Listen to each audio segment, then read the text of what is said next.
और आज चर्चा कर्ज पर।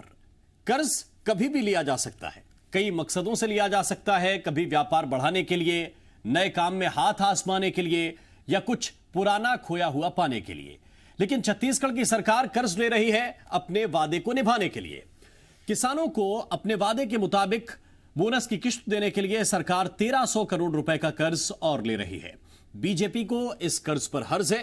हालांकि हर्ज की सियासी वजह भी हो सकती है, लेकिन आरोप यह है कि जनता के सिर पर बोझ डालकर सरकार अपनी लोकप्रियता बढ़ाना चाहती है। तब सवाल यह है कि क्या कोरोना के इस दौर में कर्ज लेने की नीति सही है? क्या सरकार के पास इस संकट से निपटने का कोई प्लान भी है? चर्चा करेंगे, लेकिन उससे पहले आपको सुनाते हैं कि कांग्रेस और बीजेपी का इस मामले पर क्या कहना है। बीजेपी ने जो कर्ज लिया था वो तो 15 सालों में लिया था, पर इस सरकार को तो 2 साल हुआ है।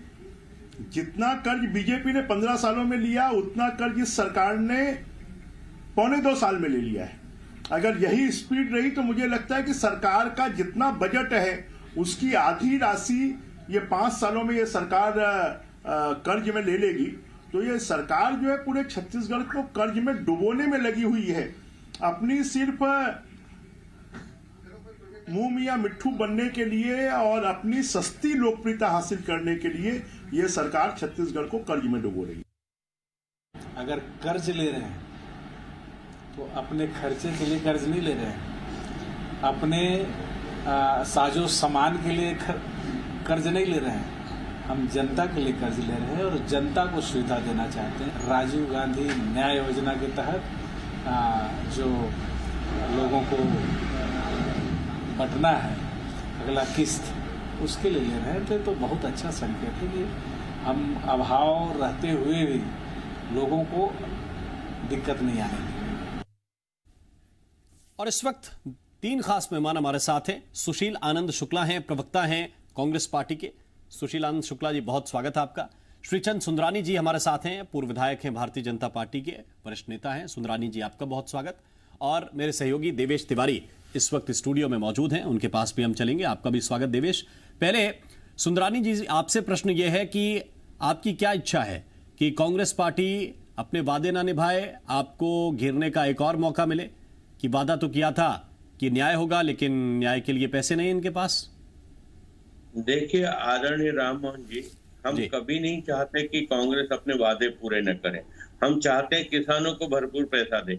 जब यह 5400 करोड़ रुपए की राशि बजट में प्रावधान किया गया था, फिर कर्ज लेने की आवश्यकता क्या? 1 लाख करोड़ रुपए का हमारा बजट है। दूसरी किस्त किसानों को दी जानी है, करीब 1500 करोड़ रुपए की किस्त देनी है, 1400-1500 करोड़ जो भी देना होगा। और उसके लिए 1300 करोड़ रुपए का कर्ज लेकर अगर ये पैसा देंगे तो अभी तक जो इन्होंने कर्जा लिया है करीब 13,000 करोड़ से अधिक का कर्ज ले चुके हैं। ऊपर से 1300 करोड़ ये हो गया। और इतने छोटे से 1.5 साल के कार्यकाल में अगर ये सरकार 15,000 करोड़ रुपए का कर्ज ले चुकी तो कहीं ना कहीं ये प्रत्यक्ष अप्रत्यक्ष छत्तीसगढ़ की 3.25 करोड़ जनता पे कर्ज लादा जा रहा है। और इतने छोटे कार्यकाल में तो 5 साल में ये करीब 1 लाख करोड़ रुपए का कर्ज ले चुके होंगे। जितने का बजट है उतने हम कर्जदार होंगे। तो कैसे छत्तीसगढ़ राज्य आगे बढ़ेगा, कैसे छत्तीसगढ़ का विकास होगा? कोई रोड प्लान तो इनके पास होना चाहिए। सुशील आनंद शुक्ला जी, शॉर्ट टर्म में सोच रहे हैं या फिर व्यापक विकास? आपको तो उम्मीद होनी चाहिए कि 5 साल ये चलाएंगे, 5 साल अगले भी चलाएंगे, तो उस हिसाब से सोच के काम करेंगे। बिल्कुल व्यापक प्लान है और आगे का विजन देख के ही सरकार अपना काम करती है। आदरणीय राम मोहन जी, जैसे देखिए हम कर्ज ले रहे हैं, लेकिन हम कर्ज इसलिए नहीं ले रहे हैं कि हमें विधानसभा चुनाव जीतने के लिए लोगों को मोबाइल बांटना है जैसा कि इनकी सरकार करती थी। हम साड़ी बांटने के लिए कर्ज नहीं ले रहे जैसा कि इनकी सरकार करती थी। हम स्काई वॉक जैसा निर्माण करने के लिए कर्ज नहीं ले रहे हैं जिसमें कमीशन खोरी करना है। हम नए रायपुर में मेला स्थल में 1 मंजिली बिल्डिंग में 3-3 लिफ्ट लगाने के लिए कर्ज नहीं लेने जा रहे हैं। हम मुख्यमंत्री के लिए 444 नंबर की 12 पजेरो खरीदने के लिए कर्ज नहीं ले रहे हैं। हम कर्ज ले रहे हैं किसानों को 25 रुपए जो धान की कीमत की अंतर राशि देने के लिए कर्ज ले रहे हैं। हम कर्ज ले रहे हैं किसानों को कर्जा माफ करने के लिए। हमने कर्ज लिया है किसानों का सिंचाई कर माफ करने का, और इसके सकारात्मक परिणाम सामने आए हैं। इसका सकारात्मक परिणाम यह हुआ राम मोहन जी कि आज छत्तीसगढ़ की जो अर्थव्यवस्था, जब किसानों के जेब में पैसा गया, जब मनरेगा मजदूरों के जेब में पैसा गया, तो इस कारण छत्तीसगढ़ की जो अर्थव्यवस्था वो प्रोटेक्ट हुई। मैं पूछना चाहता हूं कि 55,000 करोड़ रुपए भारतीय जनता पार्टी की सरकार जब छत्तीसगढ़ से गई थी तो नई सरकार के ऊपर में इन्होंने विरासत में कर्जा दिया था, और हमारी सरकार ने पिछले 1.5 साल में लगभग 50,000 करोड़ रुपए से अधिक किसानों के ऊपर कर्जा किया, किसानों की धान खरीदी के लिए, किसानों का कर्जा माफ करने के लिए, और जिसका सकारात्मक परिणाम सामने आया है। छत्तीसगढ़ में जो आर्थिक उन्नति सामने आई है, यदि कर्ज लेना इतना गलत है तो नरेंद्र मोदी जी से पूछें कि रिजर्व बैंक का जो रिजर्व राशि 1,74,000 करोड़ रुपए उसको क्यों उठा लिया गया? रिजर्व बैंक से 27,000 करोड़ रुपए की अतिरिक्त निधि क्यों ली गई? आखिर ये कर्ज लेने की नौबत क्यों आई? राम मोहन जी, छत्तीसगढ़ में जो या किसी भी राज्य का जो सबसे ज्यादा राजस्व आता है वो जीएसटी के माध्यम से आता है। पिछले 2 तिमाही से छत्तीसगढ़ की सरकार को केंद्र सरकार ने जीएसटी नहीं दिया। पिछले 1 तिमाही से जो जीएसटी का कलेक्शन है हमारे राज्य के हिस्से का वह आधा हो गया, और जब जीएसटी लगाया गया था गब्बर सिंह टैक्स, तो केंद्र और राज्यों के बीच में एक एमओयू हुआ था। यह एमओयू हुआ था कि जो भी घाटा होगा राज्यों को, आने वाले 5 साल तक उस घाटे को केंद्र सरकार पूरा करेगी। लेकिन केंद्र सरकार अपने उस वचन से मुकर रही है। केंद्र सरकार सुंदरानी जी से इस पे जवाब देता हूं। सुंदरानी जी, आय की मदें तो कोरोना के अन्य राज्यों के कोरोना के काल में जो मद हैं आय की, वो तो हर जगह घटी हैं, हर राज्य में घटी हैं, केंद्र के पास भी घटी हैं, राजस्व घट रहा है। लेकिन दूसरी तरफ ये जो आरोप है कि जीएसटी आप लोग केंद्र से दे नहीं रहे हैं, राज्य का हिस्सा राज्य को मिल नहीं रहा है, तो विकल्प क्या है फिर? ये बेबुनियाद आरोप है। ये सिर्फ ये गुमराह करने का काम करते हैं। जीएसटी कलेक्शन का 1 महीने बाद पूरा पैसा मिल जाता है, और जो क्षतिपूर्ति 5 साल की केंद्र सरकार ने तय की वो राज्यों को मिल रही है। अब जीएसटी का कलेक्शन कम हो रहा है, जितना कलेक्शन होगा जिसमें क्षतिपूर्ति जो केंद्र सरकार को देनी है, जितने % देनी है वो दे रही है, और लगातार जीएसटी का पैसा आ रहा है। और ये पिछले 1.5 साल से रोना रोते हैं जीएसटी के नाम का। क्या जीएसटी के पैसे इनको नहीं मिले हैं क्या? अगर आप मुझे समय दें, कल इस पे बजट डिबेट रखें, मैं आपको किस महीने में कितना पैसा है 18 महीने का लेखा जोखा 19 महीने का आपके सामने रखने को तैयार हूँ। ये गुमराह करना बंद करें। अपनी विफलताओं को छुपाते हुए केंद्र सरकार पे आरोप लगाएं, ये गलत है। ये इन्होंने जब बजट में प्रावधान रखा, 1 लाख करोड़ का से अधिक का बजट था, उसमें किसानों के 2500 रुपए धान के मूल्य की बात उन्होंने कही। 5400 रुपए उसमें अतिरिक्त 5400 करोड़ रुपए का अतिरिक्त व्यय होगा, ये उसमें बजट में प्रावधान रखा गया। जब बजट में प्रावधान रखा गया तो कर्ज किस बात का लेने की आवश्यकता पड़ रही है? गुमराह कर रहे हैं क्या शुक्ला जी? मैं देवेश के पास चलूंगा, लेकिन इस पे जवाब जरूरी है। कहीं नहीं हो रहा है। वो कह रहे हैं सारी चीजें साफ साफ है, पैसे इन्होंने ले लिए, कलेक्शन कम हो रहा है तो कम हिस्सा आ रहा होगा, लेकिन आ रहा है। देखिए, मैं पूरा चुनौती पूर्वक कह सकता हूँ, अगर मैं ठीक शुक्ला जी कह रहे हैं आप अपनी बात। अब आपका अवसर नहीं है। सुंदरानी जी सुन लीजिए, सुंदरानी जी सुन लीजिए। देखिए राम मोहन जी, ये गलत बयानी कर रहे हैं। संभवतः इनके पास जानकारी का अभाव नहीं है, आंकड़े नहीं इनके पास। पिछले तिमाही का जो जीएसटी का पैसा जो राज्य को मिलना चाहिए था वो नहीं मिला, पहली बात। दूसरी बात, जो राज्यों को जीएसटी की जो क्षतिपूर्ति राशि थी, यदि राज्य का कलेक्शन कम होता है तो क्षतिपूर्ति राशि केंद्र सरकार को देना था, ऐसा एमओयू हुआ था। लेकिन केंद्र सरकार ने जो वित्त लेखा समिति की बैठक हुई, उसमें जो वित्त सचिव हैं अजय भूषण पांडे, उन्होंने साफ साफ कहा कि केंद्र इस स्थिति में नहीं है कि वह राज्यों को क्षतिपूर्ति की राशि दे पाए।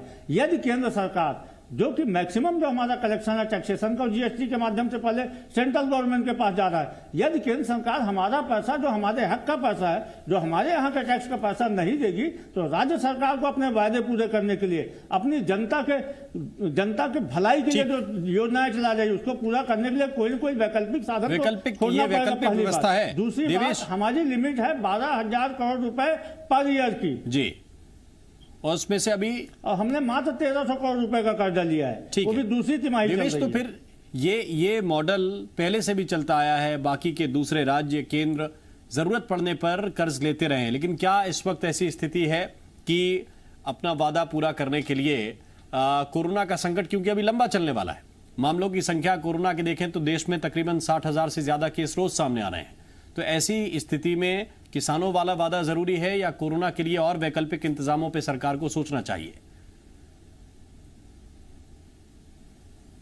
देखिए राम, जब जीएसटी जैसी चीजें प्रदेश में नहीं थी उस दौरान कभी भी इस तरह के कॉन्फ्लिक्ट जो है पैसे को लेकर के राज्य और केंद्र के बीच में देखने को नहीं मिलते थे। जब से जीएसटी आई उसके बाद से इस तरह की चीजें शुरू हुई, और उस समय जो जीएसटी में यहाँ के मंत्री शामिल थे, केंद्रीय कमेटी में अमर अग्रवाल उस समय लगातार बैठकों में जाया करते थे, अरुण जेटली के साथ उनकी मुलाकात होती थी, तो उस बात को कहा करते थे कि जीएसटी फायदेमंद होगा और राज्य को जीएसटी से नुकसान नहीं, फायदा ही फायदा है। अब जाकर के बातें समझ में आती है कि जीएसटी का कलेक्शन प्रदेश में जो जीएसटी मिलना चाहिए प्रॉपर जिस तरीके से मिल जरूर रहा है, श्रीचंद सुंदरानी ठीक कह रहे थे, मिल रहा है, लेकिन जो समय सीमा है उसकी, उस समय सीमा जो है वो आगे बढ़ती जा रही है। जबकि प्रोमिसेस जो है कांग्रेस सरकार के, उसको लेकर के न तो बीजेपी सब्र करने की स्थिति में है, न तो कांग्रेस ये चाहती है कि जीएसटी का पैसा पहले आ जाए उसके बाद किसानों को दे दिया जाए। तो कर्ज लेकर के किसानों को पैसा देने का काम इस समय कांग्रेस की सरकार कर रही है, जो कि बीजेपी के लिहाज से या जो अर्थ के प्रबंधन के लिहाज से बिल्कुल ही गलत माना जाना चाहिए, इसलिए क्योंकि कर्ज लेकर के आप किसी का भला करने की मंशा वो आपकी हो सकती है। कांग्रेस के लिहाज से बेहद अच्छी चीज है, क्योंकि किसान जो है उससे जो प्रॉमिस हुआ है, किसान चाहते उसको पैसे मिले, सरकार कहां से अरेंज कर रही है, कैसे अरेंज कर रही है, उस बात से किसानों को कोई फर्क नहीं पड़ता। फर्क इस बात का है कि प्रदेश में नए जो आय के स्रोत है वो डेवलप हुए नहीं।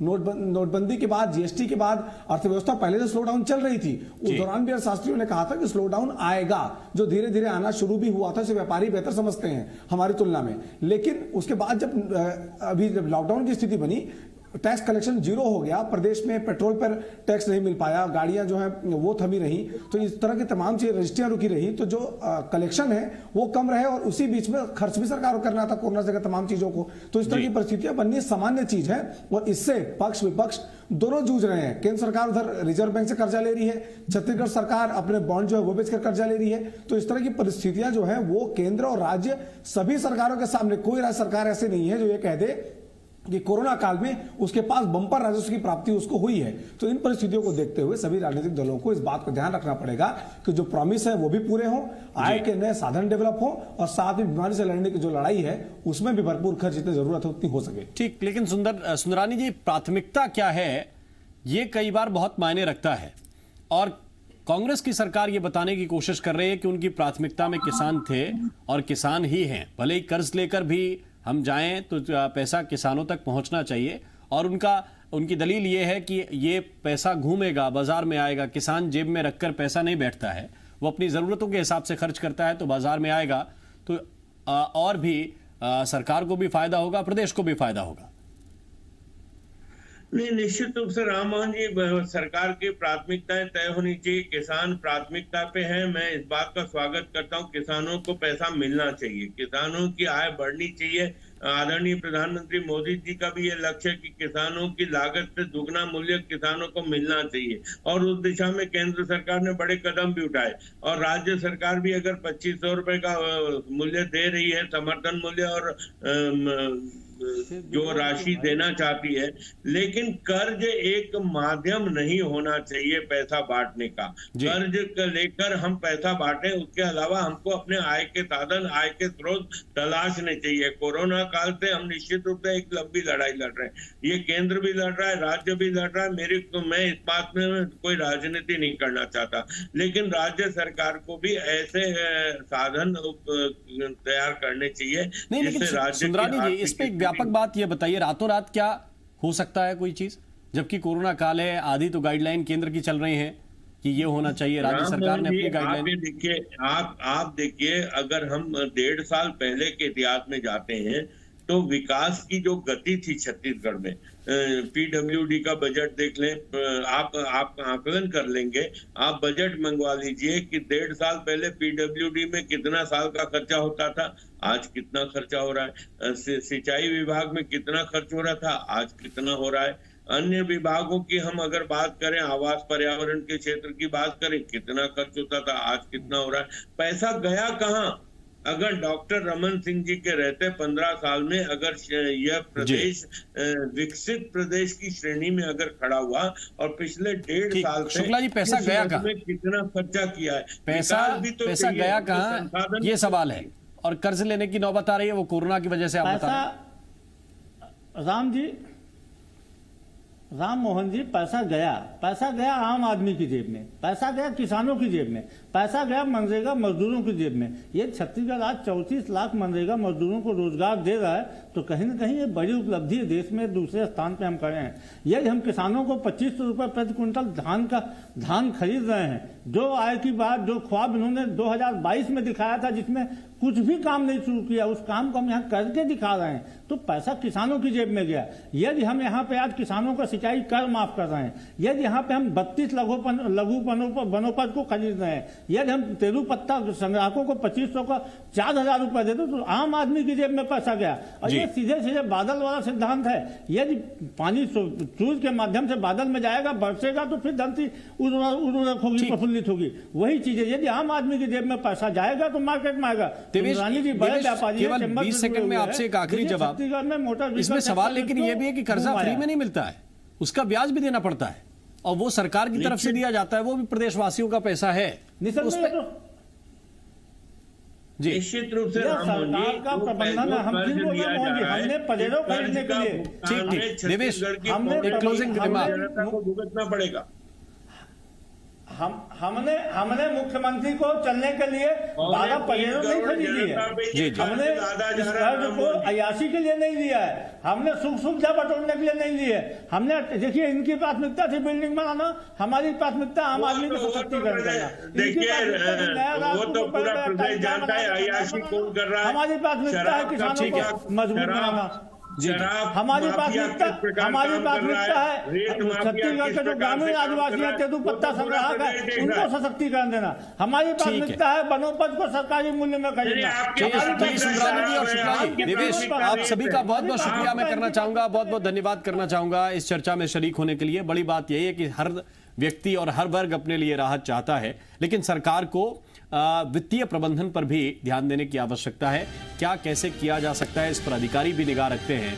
क्या जरूरत सरकार की है और क्या प्रदेश की असल जरूरत है, ये इन दोनों में तालमेल बैठाना बहुत जरूरी है। आपकी आवाज में अभी के लिए बस इतना ही। नमस्कार।